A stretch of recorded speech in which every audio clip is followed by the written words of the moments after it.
E no livro aberto de hoje eu converso com uma das autoras do livro A Bailarina da Morte.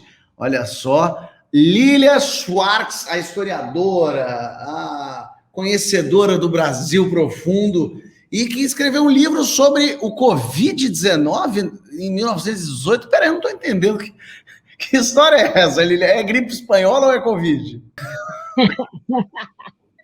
Fala também. Que desespero ler esse livro e a gente descobrir que da gripe espanhola para cá a gente não aprendeu nada, é isso? A ideia é assim, eu sou você um século depois, né? O livro que eu escrevi junto com a Heloísa Starling, ele fala da gripe espanhola de 1918, e eu vou te dizer que a gente não aprendeu, mas na verdade a gente desaprendeu, sabe? Porque estudando as pessoas em 18, eu acho que eles deram de lavada na gente, sobretudo em não cair na história do obscurantismo, ou seja, sobretudo em seguir a ciência, o que nós não temos, o nosso governo tem feito, né? Porque a gente, vocês duas traçam um paralelo muito firme, assim, a gente vai lendo e vai tendo essa sensação de que as coisas estão se repetindo, né? E muito nos estados também, né? O livro também é dividido por capítulos assim, o que aconteceu em Recife, o que aconteceu em Salvador. Então, para quem não leu, explica um pouco quais são os comparativos meio imediatos entre, por exemplo, o Covid e a gripe espanhola. Então, vamos lá. Bom, esse livro, a Heloísa Starling, né, e eu escrevemos durante a pandemia. Nós começamos achando que a gente ia chegar aos arquivos e tudo mais, no final, ficamos nós duas, cada uma na sua casa, tentando ter acesso a outro tipo de documentação. Então, nós usamos muito as teses, né, as teses do Brasil todo, que são excelentes. O governo fala mal da academia, mas a academia é muito boa. Mas vamos lá, quais são os paralelos? São muitos e nós ficamos muito impressionados. Primeiro, tanto em 18 como agora, a notícia estourou na Europa e aqui no Brasil o pessoal ficava no deixa disso, olha, não vai acontecer nada, o Brasil fica muito longe, o Brasil é um país tropical, aqui não vai pegar. Então, esse tipo de argumento sempre apareceu. Segundo, tanto em 18 como agora, a gripe chegou com essa roupinha de democrática. Você lembra disso, Fábio? Que no começo todo mundo dizia, não, a gripe é democrática. Disseram a mesma coisa em 18 e rapidamente ficou claro quem é que estava morrendo, tanto de espanhola como de Covid, ou seja, as populações mais vulneráveis historicamente. As populações negras, em 18, eram populações recém-saídas da escravidão, os imigrantes que estavam chegando nas cidades grandes, os indígenas. Então, tanto em 18 como em 20 e 21, a pandemia e a epidemia têm CEP, cor, endereço e tudo mais, né? Também, o que a gente vê tanto em 18 como agora, é que a primeira reação é sempre de negação. Começa uma sociedade criada para o corpo saudável, para o corpo que não envelhece. Então, a primeira reação é sempre dizer, não, aqui não. Depois a coisa vai. Também teve em 18 muito bode expiatório, as pessoas diziam que a Alemanha, os submarinos alemães, estavam soltando uma fumaça rosa, isso ficaria ótimo para o seu programa, e infectando todo mundo, né? Assim como o pessoal ficou falando, isso foi agora é uma conspiração dos chineses e tudo mais. Em 18 também teve muito remédio milagroso, xarope de todo tipo, que matava tudo, chá. E o que nós achamos em 18, que é impressionante, é que já em 18 existiam farmácias que vendiam remédios à base de cloroquinina, ou seja, e eram chamados de cloroquinina, que é um remédio muito bom para malária, mas não resolve nem gripe espanhola, tampouco Covid. Então, só que o que aconteceu? Em 1918, o presidente do Brasil e os presidentes de Estado, que é o nome dos governadores, não apoiaram os remédios de cloroquinina, disseram que era bom para a malária. E agora, em 2020, presidente, alguns governadores, alguns prefeitos vão aprovando, né, a cloroquina e outros tipos de tratamento precoce. Por isso que eu falei que nós evoluímos. Você partiu desse trampolim, sabendo dessa correlação, é que te inspirou vocês a escreverem o livro, ou quando vocês foram investigando é que vocês foram ficando meio chocadas com as informações? Olha, eu vou te dizer que é a segunda opção. O que nós queríamos fazer? Isso era claro. A gente começou dizendo que eram duas historiadoras vivendo uma situação de epidemia, de pandemia, e que iam escrever sobre outra situação. O que nós sabíamos é que muito pouca gente escreveu sobre a espanhola. É impressionante, porque a gente agora, por exemplo, eu encontrei uma correspondência trocada entre Monteiro Lobato e Lima, que Monteiro Lobato provoca o Lima e fala: Lima, tu não vai escrever sobre a espanhola? E o Lima responde: não, eu sou mais carnavalesco. E quase nada. O que a gente sabe é que teve carnaval em 1919 e que no carnaval vários blocos saíram vestidos de espanhola, né? Mas teve um imenso silêncio. E eu e a Heloísa escrevemos Brasil, uma biografia.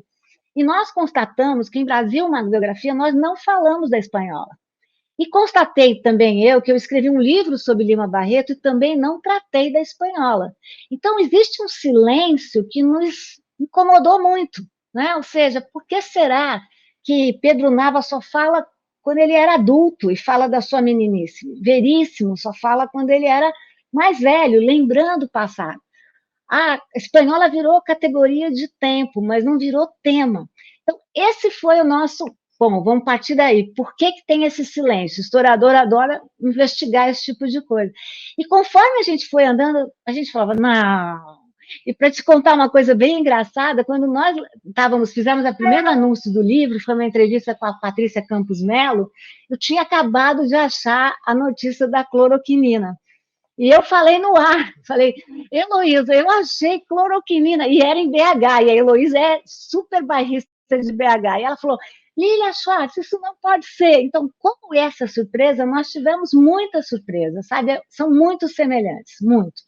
Você falou que conseguiu muitos documentos, você teve acesso, isso está muito bem documentado. Mas que tipo, aonde você foi para encontrar isso, assim como historiadora, o que logicamente você já escreveu muito livro, já teve acesso a muitos papéis, assim, mas para quem lê, eu pensaria por onde eu começo para achar essa documentação sobre a gripe espanhola, e foi fácil de achar, tinha muita coisa documentada, mas a sensação que te dá é por que então ninguém nunca se interessou pela gripe espanhola? Então, a gente começou pela capital federal, Rio de Janeiro. Então, nós achamos, se você for à biblioteca, a Biblioteca Nacional tem uma biblioteca incrível, nós fomos aos jornais de época, às revistas, a Fonfon, a Careta, e o material era sensacional. Não, era impressionante, poxa, porque as fotografias, o papel heróico dos jornalistas, esse é outro paralelo. Em 2020, nós só sabemos o número das contaminações por causa do consórcio de imprensa, na verdade, e sabendo esses números, o governo pode fazer uma política, sem saber não faz. Em 1918 foi idêntico, jornalistas, impressionante o trabalho do jornalismo daquela época. Aí o que nós vimos? Também havia um trabalho impressionante de teses e dissertações do Brasil inteiro.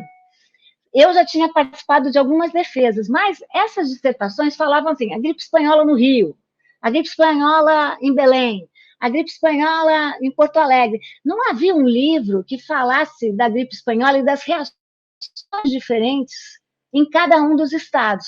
Então, como é que a gente fez? Nós fomos aos arquivos, vários arquivos abriram para nós, isso foi sensacional, nós explicamos o que nós estávamos fazendo, as pessoas abriram, mandaram documentos, nós usamos muito dessas teses e dissertações do Brasil todo, que são muito boas, e os jornais, né? Nós fomos aos arquivos no Sul, aos arquivos do Norte, do Nordeste. Por que a gente fez essa divisão regional? Primeiro, para falar do Brasil todo, o Brasil é muito grande, poxa, e em geral a nossa historiografia é muito sudestina. A gente fala do que aconteceu no Rio e em São Paulo e acha que foi tudo igual, não foi. Outra coincidência, Manaus foi castigada severamente em 1918, assim como foi em 2020. Então, esses dados foram nos abrindo os olhos. Aí nós fizemos o caminho da gripe espanhola. A gripe espanhola chegou num navio, sobretudo no navio Demerara, que foi chamado de navio da morte, não havia controle, né, do porto, E o navio chegou em Recife, contaminou, desceu para Salvador, contaminou, desceu para o Rio, contaminou. Do Rio, ela fez a gripe espanhola fez um vetor para dentro, contaminou, foi para São Paulo, Belo Horizonte, subiu para Goiânia e fez um vetor para o norte, pegou fortemente Belém e Manaus. E uma parte desceu para o Rio Grande, né? Entrou pelo porto do Rio Grande. Então, por que foi importante para a gente? Porque a gente foi vendo que, primeiro, qual era o tempo da espanhola, que nós sabemos que a Covid tem um tempo também, né? Como ela vai chegando. E segundo, porque as reações de estado para estado foram muito diferentes. O Rio de Janeiro, por exemplo, instituiu que canja de galinha curava Covid. Não curou, né? Mas a galinha, o preço da galinha subiu enormemente.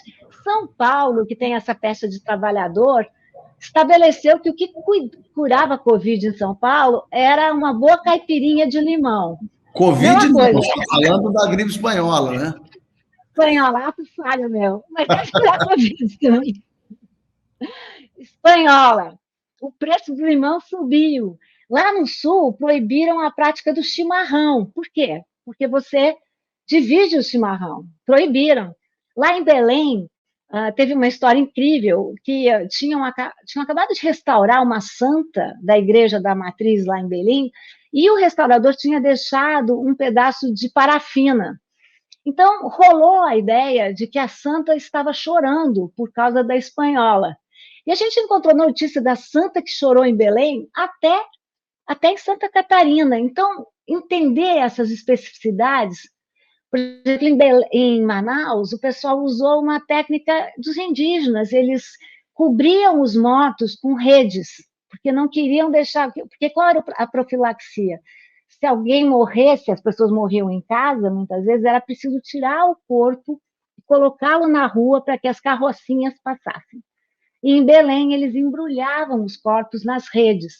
Então, é muito bonito ver isso, é muito bonito ver como cada estado, de alguma forma, traduziu essa situação de emergência sanitária de uma maneira. E você tem imagens aqui muito impressionantes, não só caricaturas da época, né, cartoons que tem aqui, que mostram muito isso, mas fotos também, e é muito legal, assim, muito interessante o trabalho de vocês de análise da fotografia. O que como historiadoras, isso que faz com que eu tô ali um leitor interessado. Vocês, como historiadores, pegam aquela fotografia e dissecam ela, porque a gente vê uma foto, a gente vê o que está aqui, mas vocês veem qual é o subtexto da foto, e essa análise foto a foto também é muito importante. Como é que entra isso? Vocês ficam, além da análise das fotos, havia informações sobre essas fotos que vocês colhiam, ou é tudo na base realmente da historiadora que mora em você, saúde o leitor que mora em mim? É isso? Olha, o professor Evaldo Cabral de Mello, né, ele é, na verdade, chanceler, embaixador, né, historiador, ele diz que historiador historiadora que é historiadora, tem que vestir o sapato no morto, né? O que significa isso? Vestir o sapato no morto. É que historiador, eu sempre brinco que todo historiador tem um lado de fofoqueiro, né? A gente quer escavar, a gente quer descobrir, a gente não quer deixar. E eu, particularmente, tenho uma questão muito forte com a imagem. Eu acho que tanto os cientistas humanos, como jornalistas também, usam a imagem como ilustração. O que quer dizer? Ilustração vem da ideia de dar um lustro. Vou dar um lustro aí. Então, as imagens entram para ilustrar uma conclusão prévia. Mas eu acho que a gente vive numa civilização da imagem. Eu sempre faço isso no meu Instagram. E as imagens não são inocentes. A gente tem que ler imagens. Então, como é que a gente fez? A gente usou os documentos que nós tínhamos, pesquisamos descobrimos quem era aquele médico, quem era aquela enfermeira, aonde eles estavam, e aí, ao mesmo tempo, a gente usa a nossa sensibilidade, subjetividade para analisar essas imagens, analisar a tristeza estampada num rosto, a vergonha, né, o desalento. Isso é muito importante, e a gente também, eu gosto muito de ver detalhes. Aí, por exemplo, a gente sabe o nome do médico, a gente sabe o nome da enfermeira, porque nós fomos descobrindo no arquivo da Fiocruz, a mesma Fiocruz. A gente não sabe o nome do paciente. Então, a gente já pode falar um pouco sobre políticas de dar o nome e políticas de anonimato. Ou seja, por que será que o médico e a enfermeira nós sabemos o nome e não sabemos o nome do paciente? O que isso significa? Né? Por que será que o médico e a enfermeira são brancos e o paciente é negro? Né? Por que será que ele está com essa roupa? O que significa essa roupa? De que nação ele é? Então, esses são dados que, para os historiadores, e para qualquer interessado, são da maior importância. Né? Eu sempre faço esse convite, sabe? Que as pessoas precisam ler imagens. Então, agradeço demais essa sua questão. Não, é muito legal mesmo, é interessante, porque daí você, inclusive, força, no ótimo sentido, o leitor a investigar, inclusive, olhar a foto, peraí, não tinha observado por aí. Quando você se propõe então, vamos investigar a gripe espanhola, vamos falar dela, né? Além dos documentos e os jornais da época, eu queria entender quanto tempo, claro que varia de projeto para projeto, tá? Mas assim, quanto tempo leva geralmente uma investigação pré-escrita de vocês, ou de repente vocês escrevem junto, e o que vocês consomem de livros, de, sei lá, documentários para assistir, para irem se forrando aí de informação também? Bom, é um trabalho muito variável, né? O livro que eu citei do Lima Barreto, eu fiquei 9 anos escrevendo, né? Acho que foram pelo menos 6 anos, 7 de pesquisa, e aí eu comecei, quer dizer, eu escrevi artigos separados, mas aí eu comecei a dar uma forma, né? No caso do livro da gripe espanhola, foi uma encomenda da Companhia das Letras, e eles tinham alguma pressa também, né? Então, já viu o que é, né? Prazo para escritor é complicado, né? Basicamente, como é que a gente faz?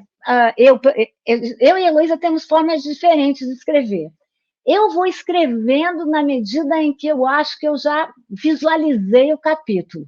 Eu faço um esquema, primeiro, e aí eu começo a escrever, porque senão e a minha primeira versão é uma versão porca, horrorosa, totalmente sem pé e cabeça. A Heloísa escreve diferente. Ela lê, e a primeira versão dela já é toda arrumadinha, já é aquela coisa elegante mesmo. Então, são estilos de escrita, né? A Heloísa já sabe, ela costuma me dizer que ela sabe o que ela vai escrever. Eu não. Muito do que eu vou escrever vai saindo na hora que eu escrevo. Porque eu particularmente tenho essa relação viva com os documentos, né? Eu acho que eu não tenho medo que o documento me negue a hipótese que eu tinha, sabe? Não estou falando que a Heloísa tem, mas são estilos de escrita, então eu gosto de ser desafiada no processo, sabe? E muitas vezes, sabe, não sei como funciona para você, né? Quando você faz, né? Enfim, você falou para mim que veio do Portas dos Fundos agora, mas muitas vezes a gente se depara com conclusões que você tem sacadas, coisas que você não tinha visto, que é o processo que te traz, sabe? E, em geral, são muito legais. A Heloísa sempre fala para mim, Lília Schwartz, como é que você chegou nessa conclusão aqui e não me contou? Eu sempre digo para ela, é porque eu escrevo no processo de escrever. É assim que pelo menos, mas são estilos diferentes, né? Sim. O maior pesadelo para uma historiadora é dar uma informação errada, é descobrir que não era bem assim. Esse deve ser o desespero, né? Então, quer dizer, durante o processo não tem problema. Por exemplo, aquele capítulo Quem Matou Rodrigues Alves, que era Quem Matou Odete, que era Odete, eu sempre falava, era a nossa brincadeira. Nós achávamos, como todo mundo, que o Rodrigues Alves tinha morrido de gripe espanhola, certo? Foi assim que me disseram. Minha avó sempre fala isso. Todo mundo, é impressionante, historiadores lá, né? Só que a gente foi pegar, historiador que é historiador, como eu disse, tem que calçar o sapato do morto. O que nós fomos procurar? O laudo médico da morte de Rodrigues Alves. O laudo médico não dizia que ele tinha morrido de espanhola. A gente falou, gente, o que está acontecendo? Aí nós fomos ler os jornais do dia. Os jornais do dia, é impressionante, não falavam que ele tinha morrido de espanhola. A gente falou, pô, mas aí, passado uma semana, o mesmo jornal começou a dizer que morreu de espanhola. A gente falou, tem coisa errada aí. Aí o historiador, que é historiadora, começa a fazer suas hipóteses. Quais seriam? Por que será que a família de Rodrigues Alves... Aí a gente foi ler, desculpa, o diário do filho do Rodrigues Alves, que já começou a ficar uma coisa meio híbrida. A gente começou a fazer a seguinte hipótese: por que será que a história e a família do Rodrigues Alves preferiram dizer que ele morreu de espanhola? E qual que é a conclusão da gente? Quando o Rodrigues Alves foi indicado como presidente, ele já estava doente dessa moléstia que o mataria. Isso ficava muito mal para o Partido Republicano Paulista, porque isso queria dizer que eles estavam privilegiando um político paulista para não perder a briga lá, São Paulo-Minas. E privilegiaram um candidato doente, né? E isso não era bom que ficasse público. O que era bom que ficasse público? Que o presidente morreu junto com o seu povo. Morreu como? Como o seu povo. E ele não chegou, inclusive, ele não chegou a assumir, né? Porque ele foi eleito e depois ficou doente. Então, qual foi a imagem que a história quis guardar? A imagem de um presidente heróico que morre nos braços do povo e como o seu povo, né? Sofrendo como o seu povo, ao invés de dizer que ele já carregava uma doença quando ele foi eleito e que os políticos acharam melhor não contar. Então, isso foi muito bacana para a gente, porque foi um dado que foi sendo desmentido no processo de escrever o livro. A dica veio do José Murilo de Carvalho também, de um historiador que já tinha desconfiado. O Rui Castro também já tinha colocado lá uma pitadinha, e a gente foi atrás e descobriu a prova final, que era o documento da morte, certo? Ou seja, o documento oficial da morte.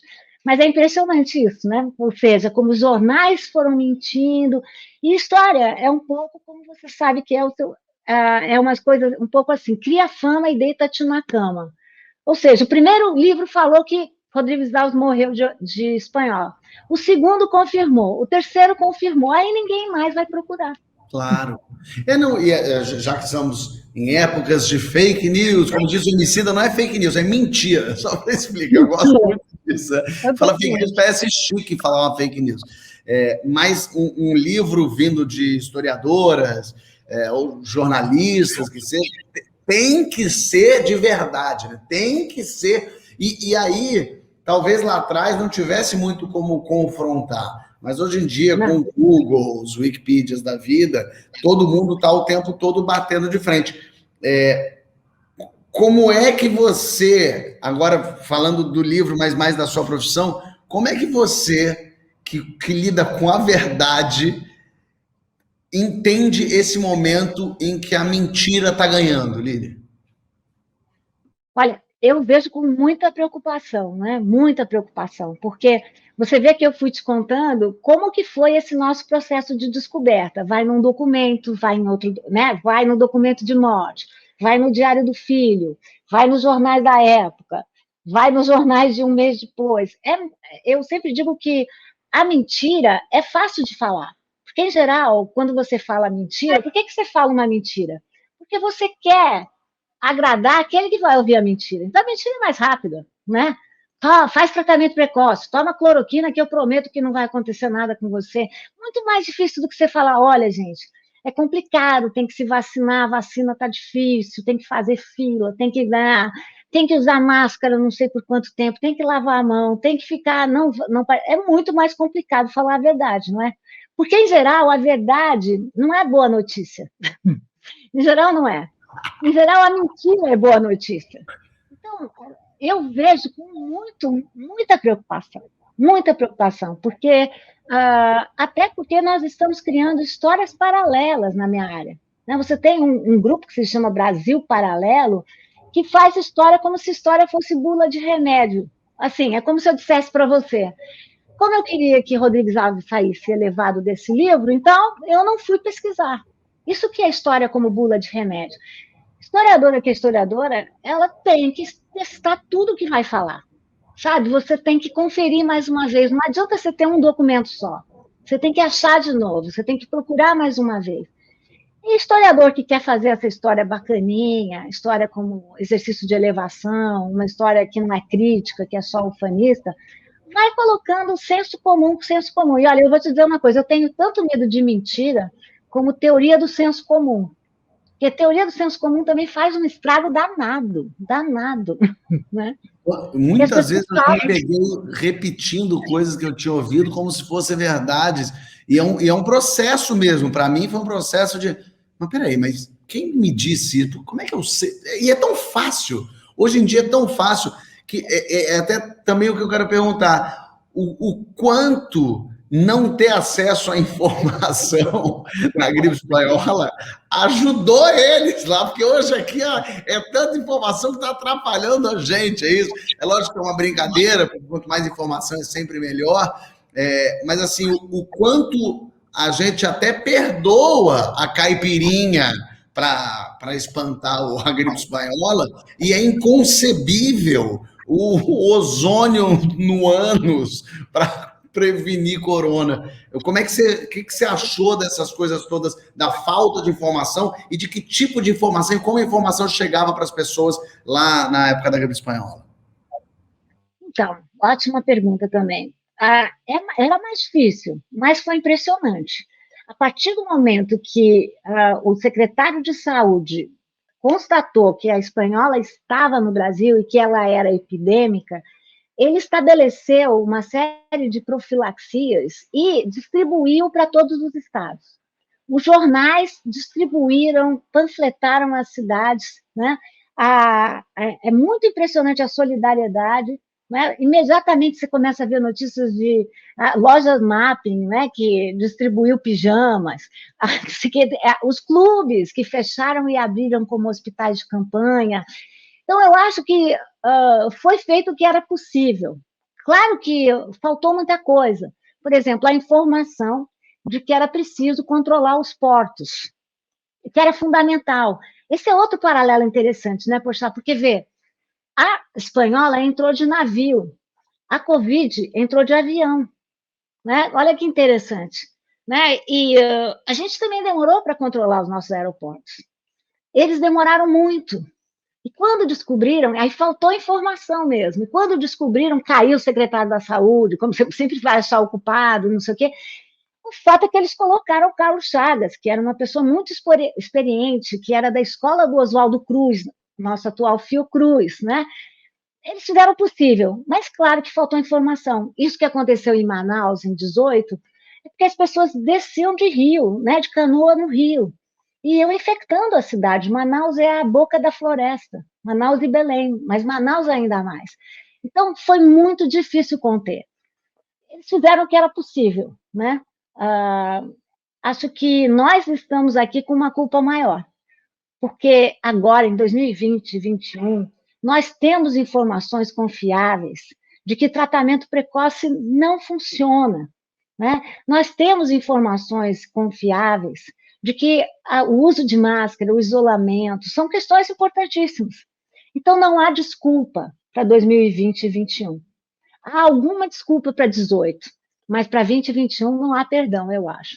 Né? Nesse caso, não é obscurantismo, é mentira mesmo, porque as pessoas têm essa informação e estão se valendo dela, agora nós sabemos com a CPI, né, da Covid, para, enfim, para enriquecer, para fazer todo tipo de falcatrua. Né?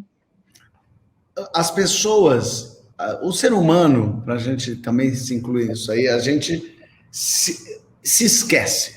A gente esquece do que a gente achava, do que a gente pensava, e por isso mesmo demora a reconhecer erros ou constatações. Eu lembro em março de 2020, no primeiro papo de segunda do ano, a gente falando do Covid, a gente meio rindo, meio, não vai chegar aqui, já controlou, isso aqui o brasileiro não... E, de repente, enfim, vivemos o caos, obviamente, que é muito imediato, a gente imediatamente falou, gente, que absurdo, que loucura a gente falar uma coisa dessa, olha como a gente se equivocou, enfim. E a gente viu muita gente errando na opinião, gente boa, conceituada, e depois se dando conta e corrigindo. Mas muita gente daqui 20 anos, será que vai ter a noção de que foi contra a vacina? E aí eu faço esse paralelo com a gripe espanhola, assim, depois que matou todo mundo, a coisa matou todo mundo, matou muita gente. A coisa controlou. Passado uns 10, 20 anos, as pessoas não conseguem fazer uma autoanálise das suas precariedades, das suas observações muito calcadas em achismo, né? Assim, lá, tal como aqui, não adianta a gente querer exigir dessas pessoas que venham depois dizer eu errei mesmo, porque no fim das contas elas nem vão mais lembrar disso. É muito difícil mesmo, né? Eu sempre, muitas vezes a gente usa história e memória como conceitos sinônimos, né? Não são. Em geral, a história e a memória vivem as turras, porque Perfeito. a história se pauta em processos sociais, processos coletivos, e, em geral, a história e os historiadores não têm certeza.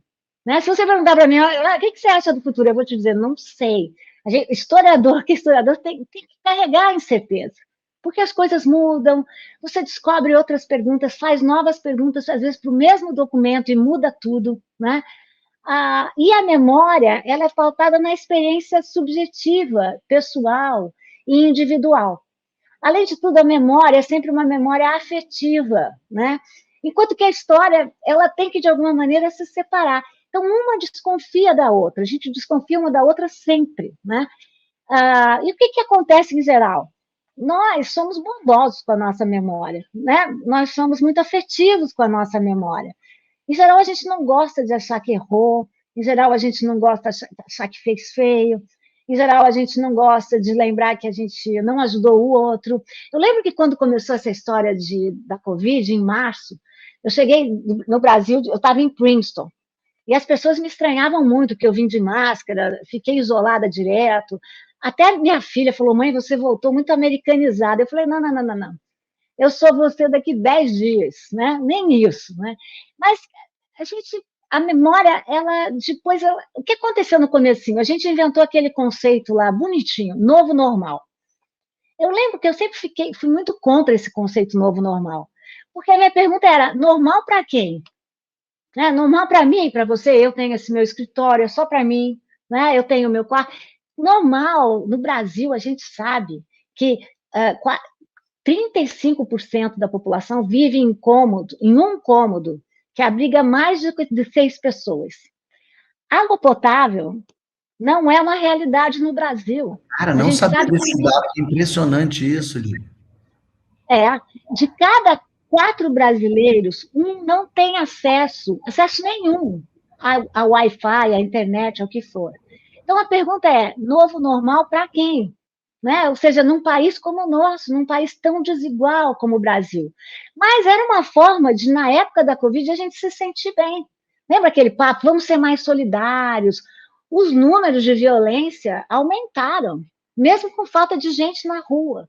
Então, não é só que o tempo faz a gente se sentir melhor, até na própria época a gente tem esses recursos, sabe, para não conseguir se ver.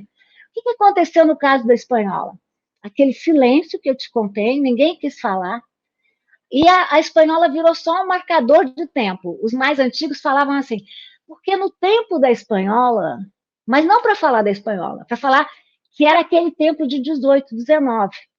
Eu acho que as pessoas vão lembrar pouco, sabe? Poxa, aí eu tenho dito que o século XXI só vai virar quando a gente vencer essa pandemia. Porque, em geral, a gente acha que século vira na folhinha, né? Eu acho que não. Eu acho que século passa quando a gente percebe aonde a gente falhou.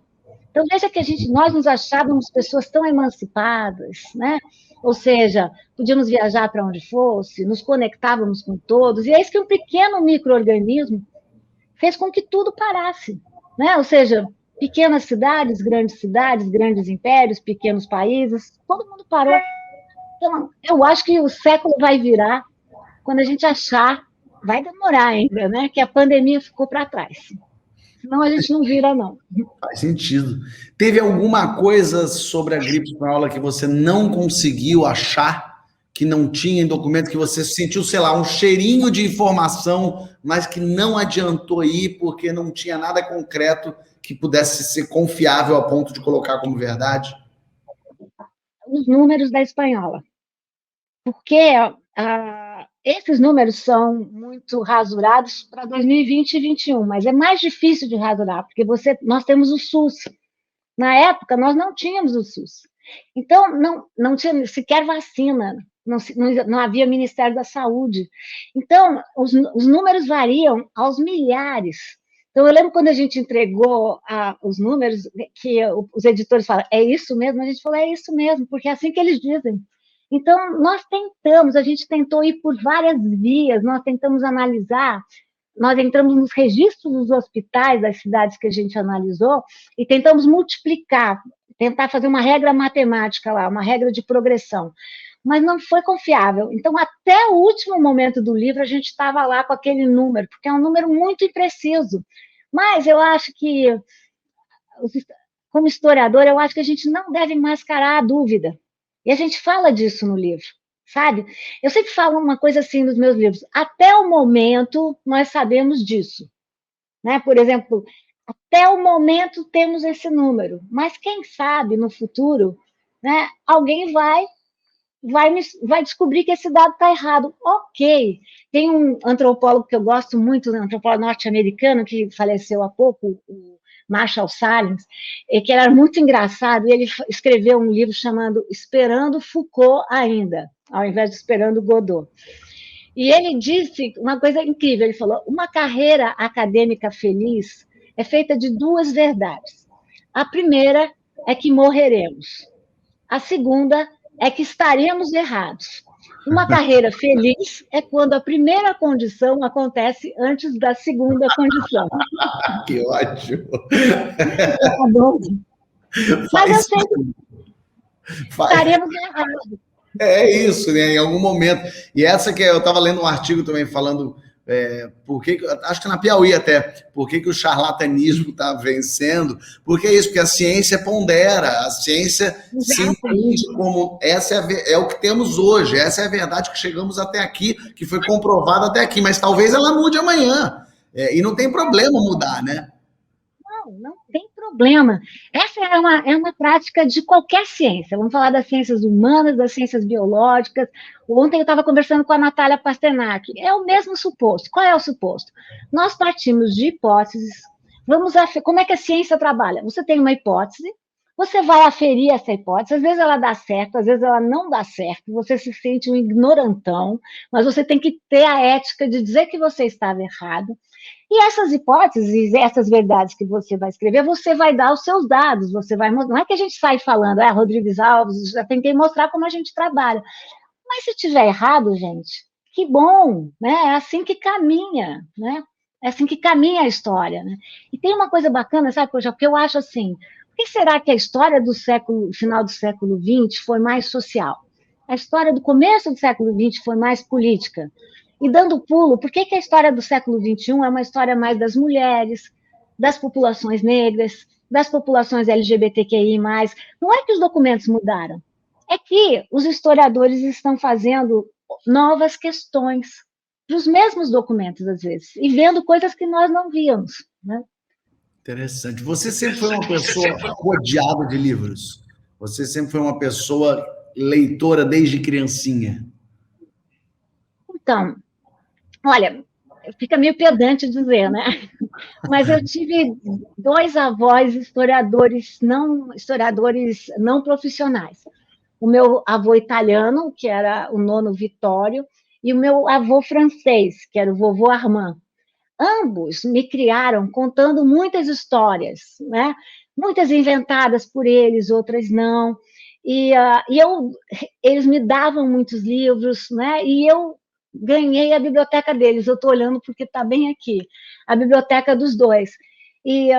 Então, enfim, não é dizer que a história era um destino, tanto que na minha época, que não é a sua, a gente fazia teste de QI, teste vocacional, e para mim deu engenharia. Meu pai era engenheiro, ele ficou feliz, falou, meu filho é economista, agora nasceu a minha engenheira. Eu falei, pai, o meu prédio vai cair, eu só sei fazer quebra-cabeça, exercício de lógica, não vai dar certo, né? Eu lembro que eu falei para ele era um francês arretado, meu pai, eu falei que eu queria fazer história, ele falou, ok, mas você não vai viver do seu marido, né? Eu falei, não, juro que não. Você lembra qual foi o primeiro livro que te marcou, assim, ou quando você era criança mesmo, o primeiro livro assim, que você leu, ou adolescente? Olha, eu sou uma pessoa, e sou uma acadêmica que adora livro em quadrinhos, né? Então, eu vou falar dois. Eu fiquei muito marcada quando menina pelo Pequeno Príncipe, que era aquele príncipe que ficava andando solitário naquele planeta. Eu morria de medo que ele caísse daquele planeta, porque, não sei se você lembra do desenho, ele fica andando lá, e eu falava, gente, ele vai cair desse planeta, meu Deus. Eu ficava muito impressionada com essa pessoa solitária, mas eu sempre fui leitora de quadrinhos, então eu era muito leitora, desde muito nova, do Asterix e do Obelix. E me orgulho de ter acertado várias questões de história por causa do Obelix e do Obelix. Que Aliás, ótimo. Rafael, enfim. Você está lendo alguma coisa agora ou leu alguma coisa recente que você quer indicar para a gente? Olha, deixa eu ver se está aqui. Eu acabei de ler esse livro aqui que eu gostei muito, que se chama Só Nós. Ah, não É, conheço. É um livro bem interessante dessa autora, da Cláudia Rankine, que ela é uma negra, ela é também uma artista. Então, ela vai. Olha como a situação do meu livro, né? Que horror, não pode nem mostrar. Ela vai, assim, falando da questão da branquitude, do racismo, e vai interpolando aí uma série de poemas, de fotos, de situações que ela vivenciou. Eu acabei de ler, eu gostei demais, gostei demais. Ah, vou atrás, vou atrás. E Gostei muito. por que é importante ler, hein, Lívia? Olha, eu vou dar várias respostas, é que eu não tenho todo. Essa pergunta, para mim, podia ser umas 4 horas, né? Como não temos, eu vou dizer as mais imediatas. Por que é importante ler? Primeiro, porque você nunca está sozinho, né? Ou seja, você está sempre acompanhado, bem acompanhado. Eu acho isso uma virtude, né, da leitura. Eu sou uma pessoa que leio tudo. Né? As pessoas brincam comigo que eu leio até na época que existia, que eu lia lista telefônica. Né? O pessoal brincava quando eu era adolescente, está lendo a lista telefônica? A lista telefônica você nem deve lembrar o que era um catálogo grande com os endereços das pessoas, enfim. A brincadeira quando eu era adolescente era essa, ela está lendo até a lista telefônica, ela está lendo embaixo d'água. O livro faz isso, o livro sempre me tirou do meu lugar. E nesse momento tão intolerante como nós estamos vivendo, o livro é uma possibilidade de você se colocar em outros lugares. É uma possibilidade de você fazer um deslocamento com você mesmo. É uma possibilidade de você se surpreender, de você não ficar tão preso na sua realidade. Tanto que eu vi uma pesquisa realizada há pouco tempo nos Estados Unidos que mostraram que quanto mais leitora é a população, mais tolerante ela é também. E que, proporcionalmente, quanto menos as pessoas leem, mais intolerantes elas ficam. Então, nessa época do nosso. E nessa época que a gente está muito online, que a gente. Eu tento aproveitar o Instagram tudo para dar informação, né? Porque eu acho que a gente vive numa época que uma boa informação é uma forma de resistência. Mas a gente tem que conseguir parar, sabe? Parar para não ficar tanto na sua bolha, na sua realidade, e buscar livros que te levem para o Oriente, né? Livros que te levem para a África, livros que te levem para situações sociais que você jamais vai experimentar. Então, eu acho que, enfim, o livro é um bom ticket para uma vida saudável, mais democrática, mais plural e mais generosa. Sensacional. E aí eu quero te pedir para ler um trecho do livro, algum trecho que você considere mais importante, ou que você goste mais, ou que você acha fundamental para o leitor, enfim, o trecho que você quiser. Então, vou ler aqui, na página 330, se você quiser acompanhar. Vou acompanhar. 330, peraí. Aqui, vamos lá. Então, vamos lá. Segundo o filósofo Eduardo Jardim, que escreveu sobre a AIDS, toda experiência, para ter seu acabamento, precisa ser narrada. A narrativa produz esse acabamento, porque permite ao leitor o retorno a possibilidades perdidas, isso é, resgata o significado dos acontecimentos. A gripe espanhola suscitou uma série de perguntas nas pessoas que viveram a epidemia. E essas questões dizem respeito também a nós, no tempo presente. A razão é simples. Nela existe uma escuta, um aprendizado.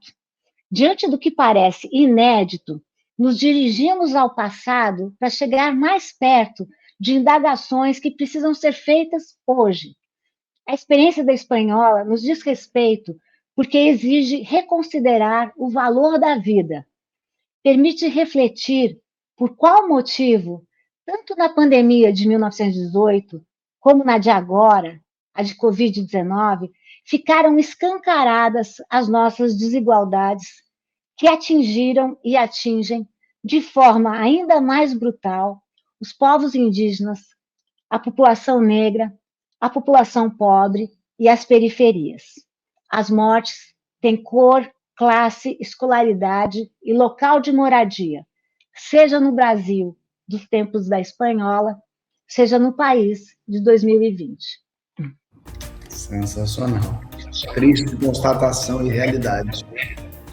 Lília, brigadíssimo. Obrigado pelo papo, obrigado pela atenção de você estar aqui. Eu sei que você tem milhões de coisas, tem que dar aulas, tem que estar fazendo resenhas, e você esteve aqui para falar sobre A Bailarina da Morte. Eu vou conversar com a Heloísa também sobre outro livro, sobre outra situação, mas valeu muito. O livro é muito interessante e a gente aprende muito. Obrigado mais uma vez. Um beijo. Beijo, eu que agradeço. Muito legal você abrir espaço para a gente falar desses livros, né, que falam do nosso passado e do nosso presente. Obrigada. Valeu, obrigado a você. Vamos só tirar uma fotinho, Lília, sorrindo para a câmera para a gente ter uma divulgaçãozita.